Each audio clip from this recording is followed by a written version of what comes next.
Paz, igreja, amém? É sempre um prazer poder estar aqui. A minha esposa desceu lá embaixo para pegar a nossa oferta, então ela não está aqui agora, mas daqui a pouco ela sobe, vocês vão ver quando ela aparecer na frente de todo mundo sozinha. Aí chegou. Uma filha de Deus, é só você falar do nome dela, ela aparece. Amém? A gente se sente muito em casa aqui, realmente. Pastora Sara, muito obrigado, viu, pelas palavras. A senhora fez falta ontem lá no Dunamis Weekend. Eu amo ministrar quando a senhora está presente. Eu acho que a senhora é a única que entende as coisas que eu falo. Mas teve um momento que eu vi a Zoe e o Theo conversando. E o Espírito Santo tinha transformado a ordem completamente da reunião. Estava tudo voando. E eu vi a Zoe conversando com o Theo bem na minha frente. E eu pensei assim, olha lá os meninos de Dona Sara. A senhora tem um legado muito lindo, viu? Deus te abençoe. Eu agradeço a todos aqui. Eu acho que essa é uma das igrejas na face da terra onde a gente tem mais amigos, né, amor? E, enfim, eu queria compartilhar algo com vocês que Deus colocou no meu coração. Eu tenho ministrado em muitos domingos. Eu estou virando crente de domingo. Enfim, eu oro para que isso encoraje o teu coração, porque tem encorajado o meu. Se eu puder, abre, por favor, a tua Bíblia comigo no livro de 1 Coríntios, capítulo 11, a partir do verso 17. É um texto que todo pastor sabe de cor.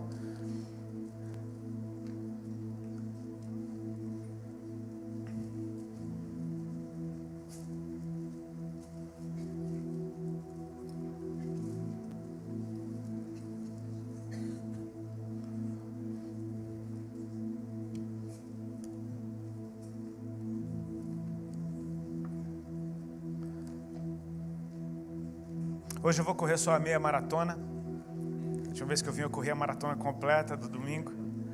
Hoje é só a meia maratona. 1 Coríntios 17 diz assim.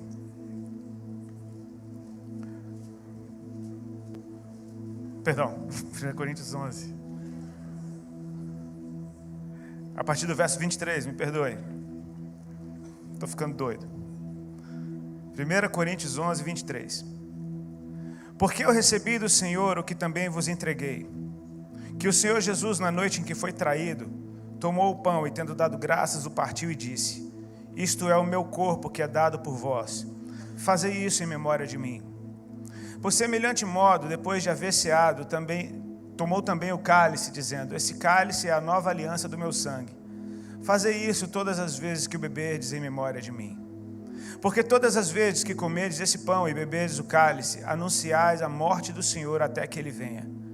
Por isso, aquele que comer o pão ou beber o cálice do Senhor indignamente, será réu do corpo e do sangue do Senhor.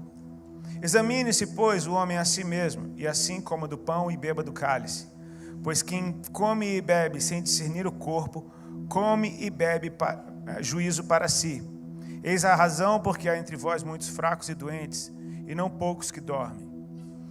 Porque se nos julgássemos a nós mesmos, não seríamos julgados, mas quando julgados, somos disciplinados pelo Senhor, para não sermos condenados com o mundo. Assim, pois, irmãos meus, quando vos reunis para comer, esperais uns pelos outros. Se alguém tem fome, come em casa, a fim de não vos reunirdes para juízo. Quanto às demais coisas, eu as ordenarei quando for ter convosco.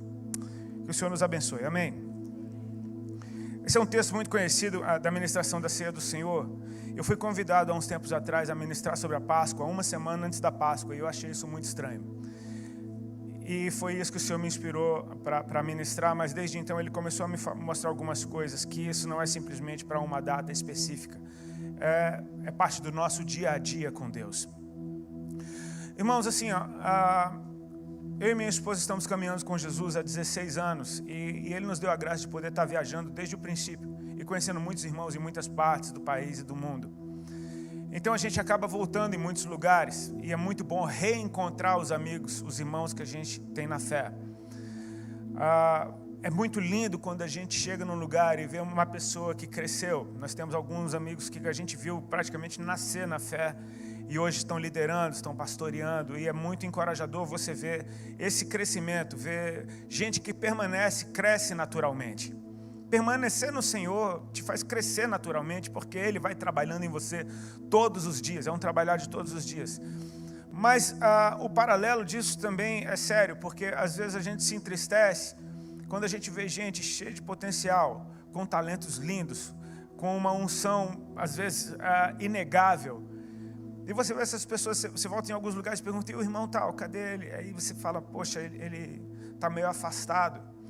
E são notícias que muitas vezes nos entristecem, porque você fala, o que é que deve ter acontecido? O que é que Jesus fez para o cara largar o Senhor? Na real, Jesus nunca fez nada para ninguém largá-lo.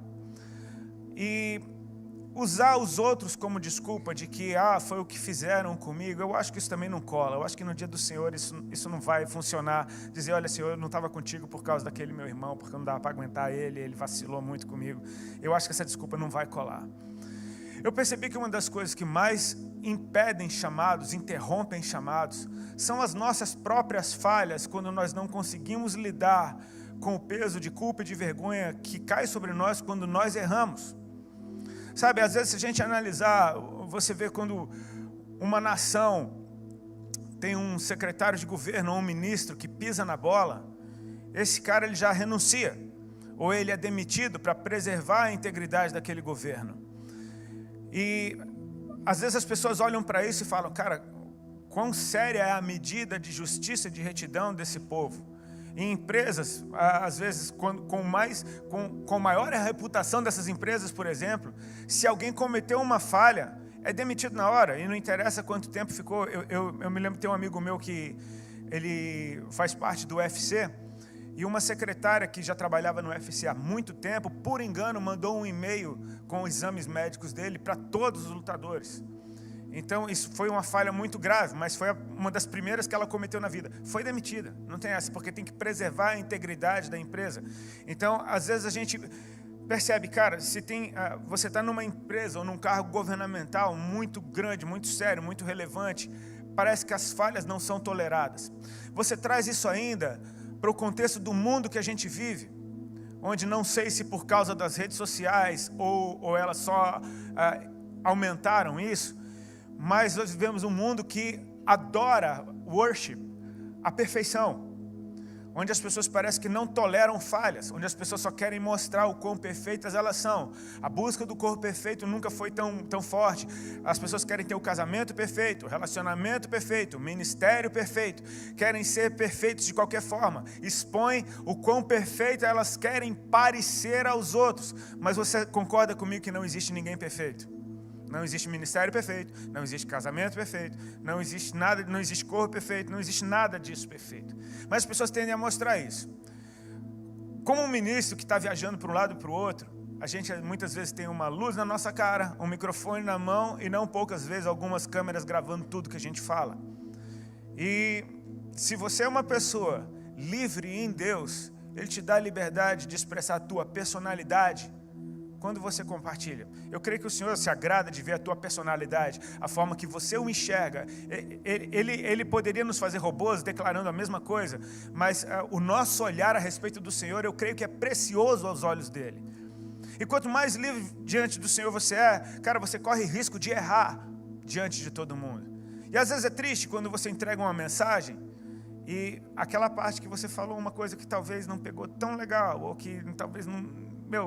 podia ser colocado de outra forma, ou então distorceram da forma que quiseram. Aquilo vira o ponto principal, isolam todo o resto e pegam alguns minutos e expõem a tua falha, falando, olha lá, ele errou. Tipo assim, todo mundo erra.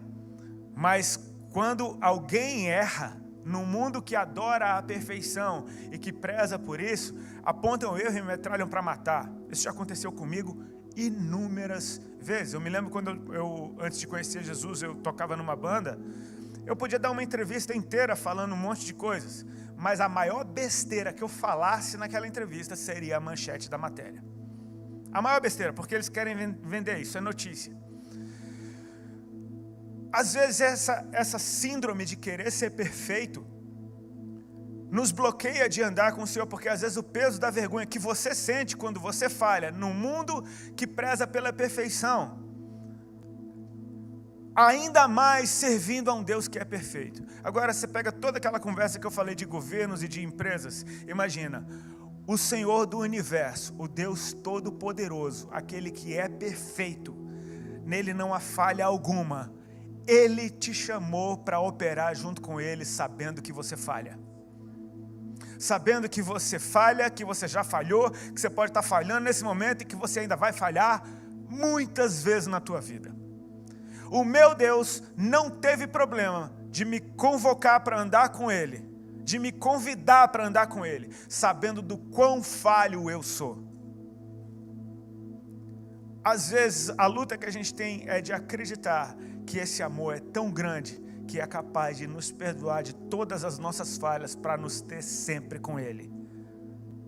Apesar daquelas que já vieram, apesar daquelas que ainda virão.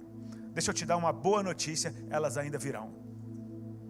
É boa notícia, sabe por quê? Porque Deus não deixa de te amar, mesmo quando elas vierem. Eu acho incrível, eu sou muito fã do meu Deus.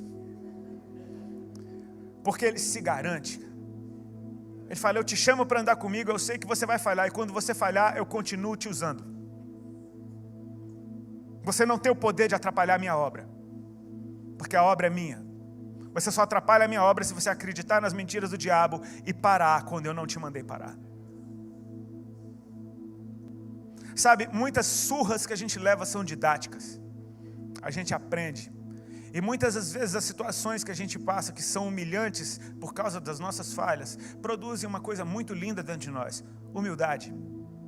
E quanto mais humildade você tiver, mais força você tem para continuar caminhando com esse Deus. Paulo fala, eu me glorio nas minhas fraquezas. E é muito louco você falar, como assim se gloriar nas fraquezas? Cara, as minhas fraquezas, no mínimo, expõem as áreas onde eu sou completamente dependente de Deus. E eu nunca fui chamado para andar sozinho. Agora, isso é muito lindo, porque quem olha de fora, vê alguém andando com Jesus, e vê Deus operando através da vida dele, e vê Deus fazendo coisas incríveis através da vida dele, coisas que só podem apontar para o Senhor, porque você conhece aquele cara e você fala, não pode ser ele, só pode ser Deus na vida dele.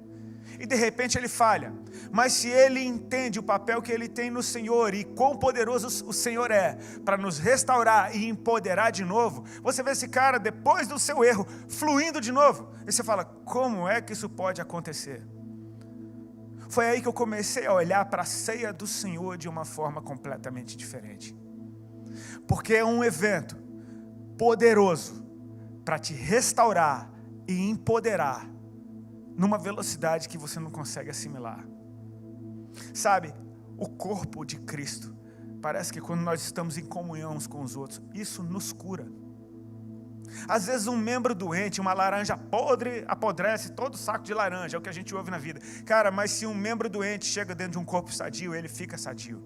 Porque o corpo de Cristo é assim, uma mulher com fluxo de sangue tocou nele, ela era considerada impura e ele estava indo para a casa do principal da sinagoga, Jairo. Ou seja, esse cara sabia que uma mulher impura, se tocasse alguém, esse alguém seria impuro. A mulher impura toca em Jesus e não é Jesus que fica impuro, muito pelo contrário, é ela que fica pura. O corpo de Cristo sara aquele que está doente. Então aquele que está doente tem que estar no corpo de Cristo para ser sarado, tem que estar em comunhão com os irmãos. Essa é a ceia do Senhor, participando do corpo e do sangue do Senhor, entendendo que só isso traz restauração e empoderamento, numa velocidade que você precisa crer completamente em Deus. Ele pode te restaurar e empoderar num instante, porque é Ele quem faz essas coisas. Sabe, essa palavra, quando Paulo ensina sobre a ceia, para mim sempre soou muito pesada. Tipo, examine-se o homem a si mesmo antes de comer. Parece que ele faz até um tom de voz, rapaz, cuidado. Vigia, crente. Eu conheço gente que ficou anos sem tomar ceia, porque eu estou em pecado. É algo que traz temor. Quem come e bebe sem discernir do corpo do Senhor, come e bebe para o seu próprio juízo. Uou! Você fica com medo da ceia. Você fala, meu Deus, essa ceia... Aí você começa a pensar, cara, eu acho que eu não vou tomar essa ceia, porque se eu tomar, eu estou mal. Mas ao mesmo tempo, se você não tomar, você está mal. Se você não participar da ceia do Senhor, se você não participar do corpo dele, do sangue dele, aí é que você está mal, você está fora do corpo. Examine-se a si mesmo. Eu não tenho como pensar nisso tudo e não vasculhar nas Escrituras como foi a última ceia que Jesus teve com seus discípulos. E eu creio que para ele era um momento muito especial, porque ele tinha um entendimento do que estava acontecendo e do que iria acontecer, diferente de todo mundo que andava com ele. Por mais que ele tivesse avisado, a partir da revelação de Pedro, de que ele iria morrer e ressuscitar ao terceiro dia, parece que eles não queriam acreditar ou não entendiam como isso iria acontecer. Mas ele manda aqueles discípulos prepararem a ceia da Páscoa. E eles preparam, e eu creio que aquele é um momento de festa, principalmente para o judeu. Toda vez que se sentam à mesa numa celebração como essa, a Páscoa é a celebração do fim do cativeiro. Tipo, não era um evento de entristecer, mas um evento de alegria. Vamos nos alegrar, nós estamos juntos, sentados à mesa. Eu creio que aquela mesa devia estar muito linda, muito bem preparada. E para o Senhor, então, ele sabendo que aquela seria a última ceia que ele tomaria antes da vinda do reino, para ele era um momento muito especial, mas eu sei que às vezes é um lugar muito solitário, quando só você entende o propósito do que está acontecendo. Antes de tomar a ceia, o Senhor Jesus lança uma questão naquela mesa, que parece um balde de água fria, mas se você perceber direito, só aumenta o nível do que ele estava para fazer ali. Ele disse: um de vocês que está sentado à mesa há de me trair. Cara, eu acho que essa não é a conversa mais legal para você ter num ambiente de festa. Tipo assim, eu estou sentado com vocês aqui, mas um de vocês vai me trair. Imagina o climão que deve ter caído sobre aquele lugar. Tipo assim, se tivesse uma barulheira, risada, eu acho que ficou todo mundo em silêncio com o olho arregalado. Sabe, nos nossos tempos, nos nossos dias, talvez se Jesus falasse, um de vocês vai me trair, todo mundo ia começar a apontar um para o outro. Ah, eu tenho certeza que é você. Não, é aquele vacilão. Ele vacila com todo mundo, ele fez de novo. Jesus sabe, tá vendo? Jesus sabe. Ó, Deus está vendo. Pega ele, Jesus. É verdade, Senhor. Já ouviu várias dessas.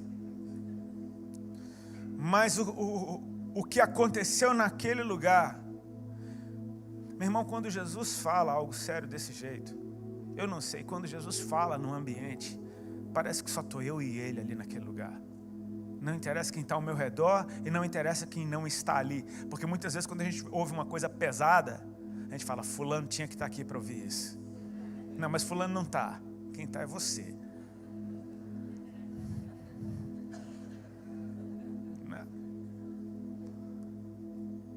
Quando Deus fala alguma coisa, é para mim que Ele está falando. É para mim que Ele está falando. E a atitude daqueles discípulos, então, ela é constrangedora. Porque a Bíblia diz que após Jesus dizer, um de vocês vai me trair, um a um foi até Ele e perguntava, porventura sou eu, Senhor? Olha o entendimento, a consciência que caiu sobre os discípulos. Sou eu? Se expondo diante de todo mundo e principalmente diante dele, saindo do seu lugar e indo até ele para perguntar, sou eu?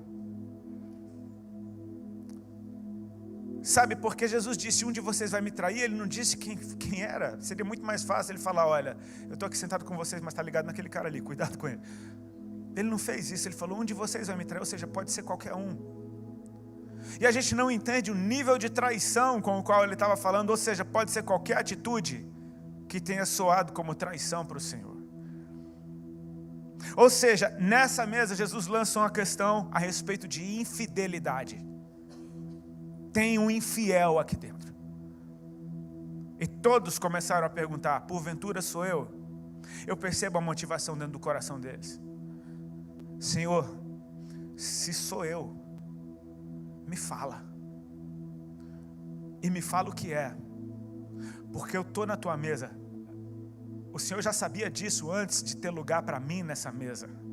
Você entende isso? Que tem uma mesa na qual você se assenta com Ele, e tem traidor naquela mesa, e tem lugar para o traidor também.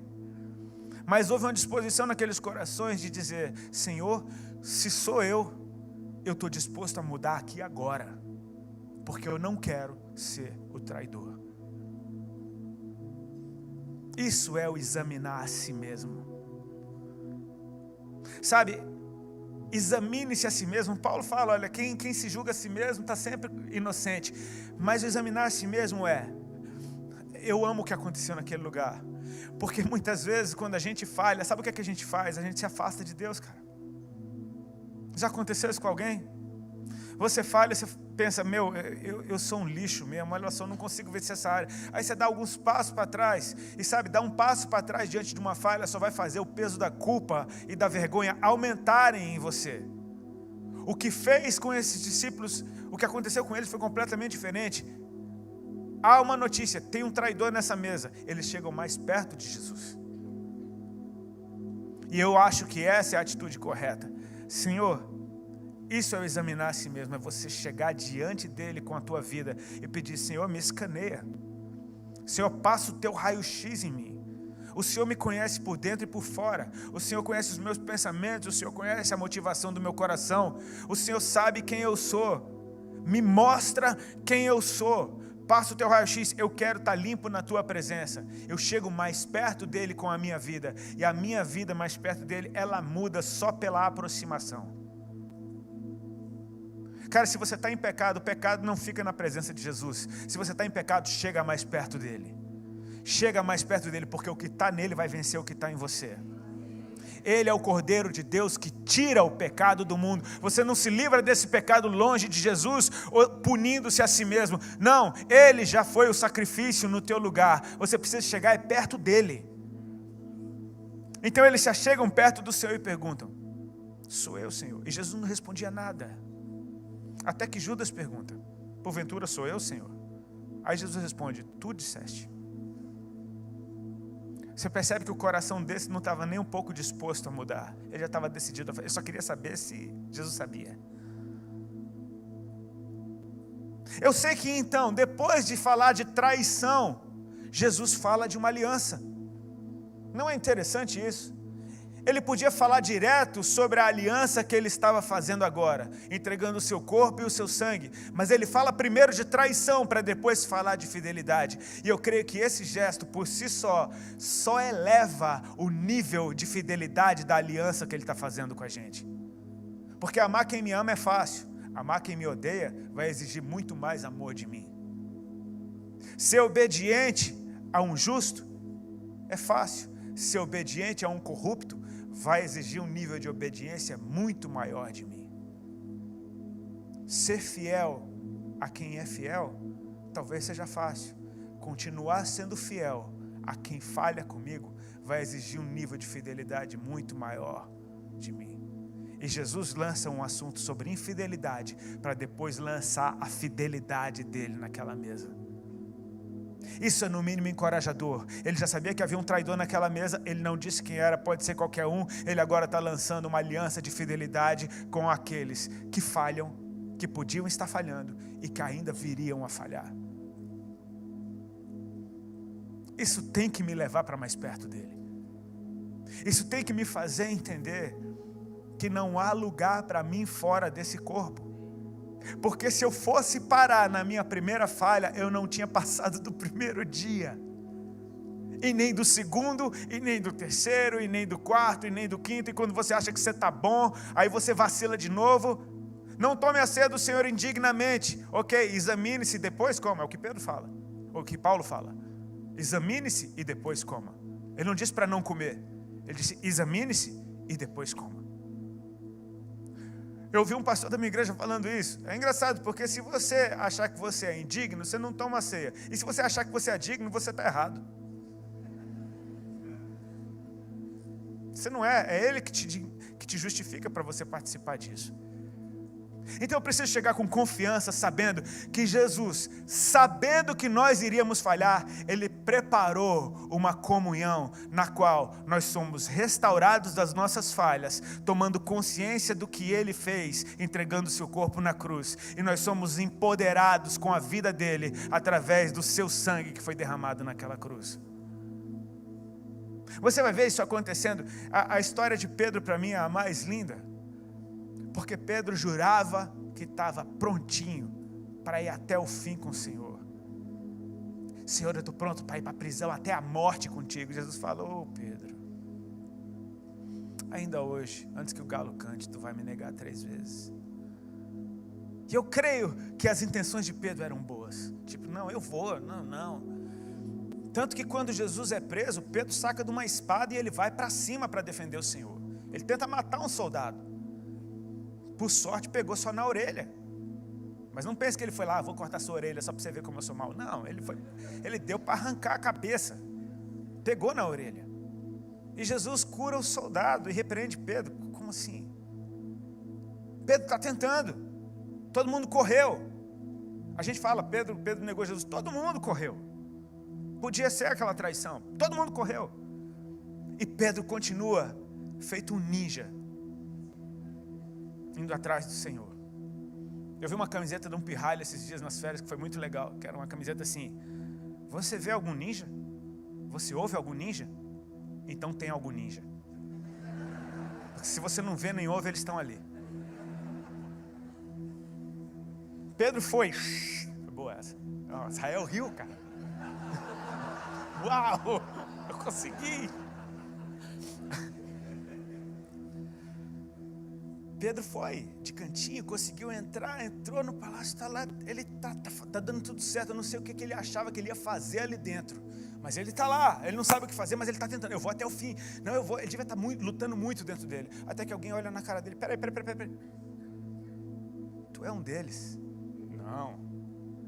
Não, tu é um deles. Não, eu nem conheço esse cara. Não, tu é um deles. Olha o teu jeito de falar, você fala com... Não conheço ele. Não conheço.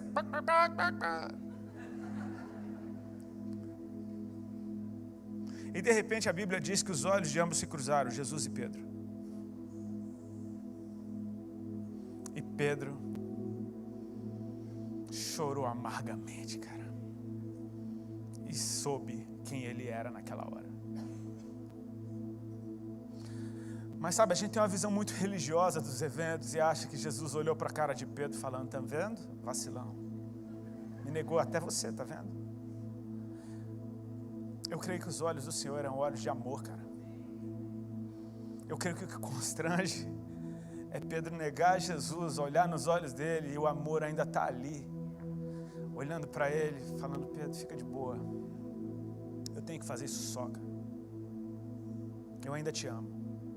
Perceber que o amor ainda está ali, você negou o amor e o amor continua te amando, e você vacilou mesmo depois de tudo que ele fez por você, ele continua te amando, e você pensa: eu já não presto mais para nada, eu vou me matar que nem Judas, e o amor está falando: não, fica firme, isso ainda vai ser muito útil, eu conto com você. Como assim? Eu sou um vacilão? Jesus ressuscita, aparece para Maria e diz: avisa para os discípulos e para Pedro irem para Galiléia, porque lá eles vão me ver. Ele falou o meu nome? Ele não estava te condenando, ele te chamou pelo nome, cara.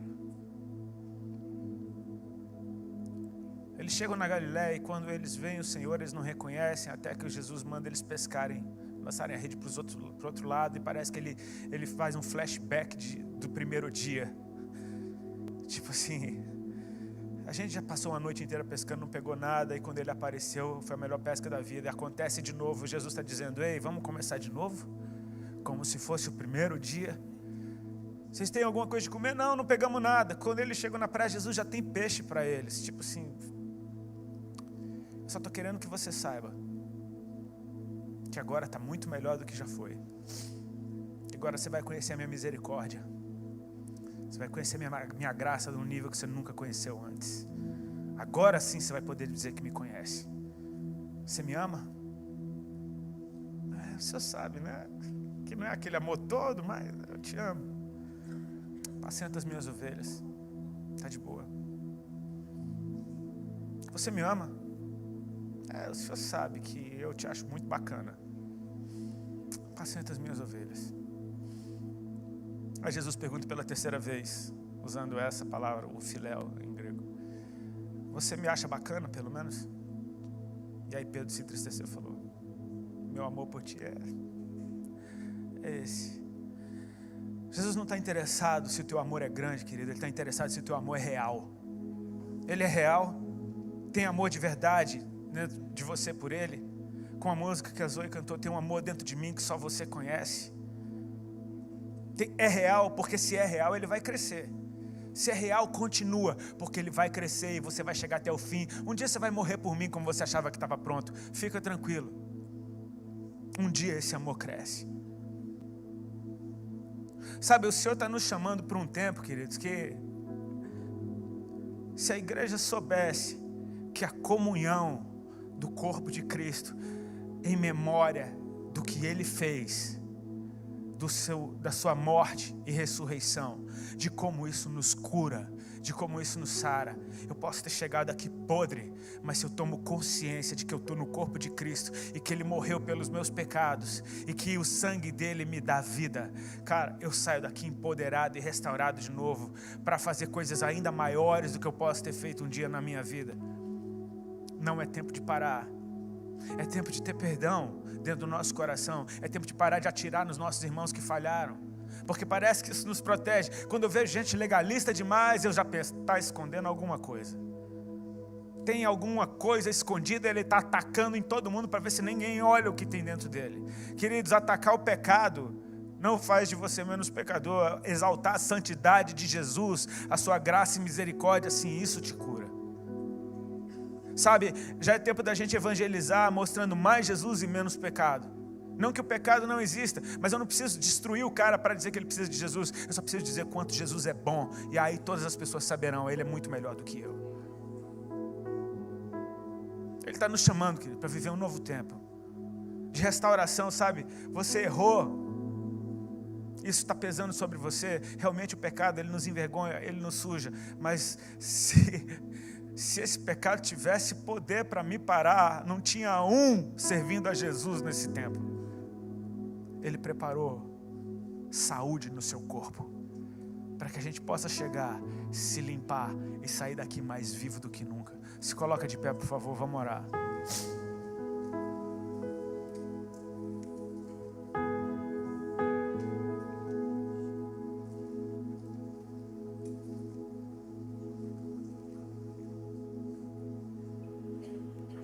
Por favor, curva a tua cabeça, fecha os teus olhos.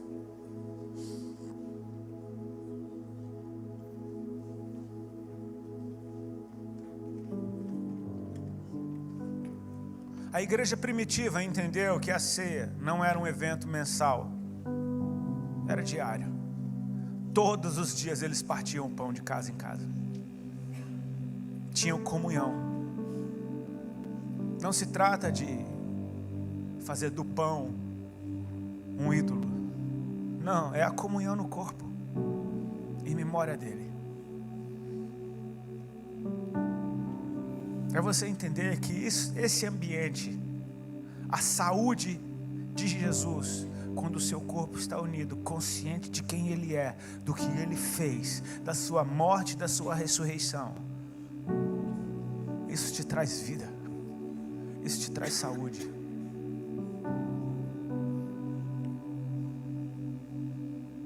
Quantos guerreiros poderosos do Senhor pararam no meio do caminho, porque não suportaram o peso da vergonha das suas falhas.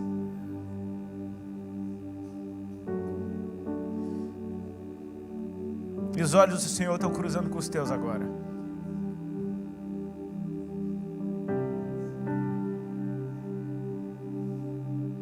E são olhos de amor, cara. O amor dele nunca diminuiu por você. A tua falha nunca surpreendeu ele.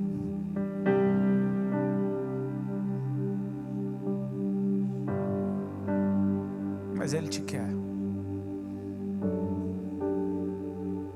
E como ele é santo, aquele que está nele é santificado. Por causa dele, nós somos santificados. Fora dele não há santificação. Fora dele não há santidade. Não tem como você ter uma vida de santidade longe dele. É impossível. É humanamente impossível ter uma vida de santa longe dele. Você precisa dar esse passo para perto do Senhor. E pede, Senhor, com teus olhos de amor, com esse fogo que sai do teu olhar. Esses olhos de fogo, querido, não é para te matar não. Esses olhos de fogo são olhos de amor. É um amor inflamado por você. Com esses olhos de amor, Senhor, me mostra o que está de errado em mim, para que o meu coração mude aqui agora e que eu possa ter parte contigo na tua ceia, na tua aliança. Espírito Santo de Deus, toca no coração dos teus filhos e filhas. Toca no coração daqueles que o Senhor trouxe aqui para restaurar e empoderar, porque eu creio que essa é uma noite de ressuscitar mortos, essa é uma noite de curar doentes, essa é uma noite de trazer os sonhos à vida, para que eles possam se concluir. Pai, em nome de Jesus, fala diretamente ao coração daquele que estava envergonhado, que estava caído. Fala ao coração daquele, Senhor, que está sofrendo pela distância do teu amor, do teu calor. Paizinho, é noite de voltar para os teus braços. Se Deus falou com você nessa noite, dê esse passo de fé, vem aqui na frente. É noite de voltar para os braços dele. Sai do teu lugar e vem. Ele te aceita, ele te abraça. Deixa Jesus te abraçar. Se você está embaixo, eu não sei como é que você vai fazer. Não sei se é capaz de subir aqui ou enfim,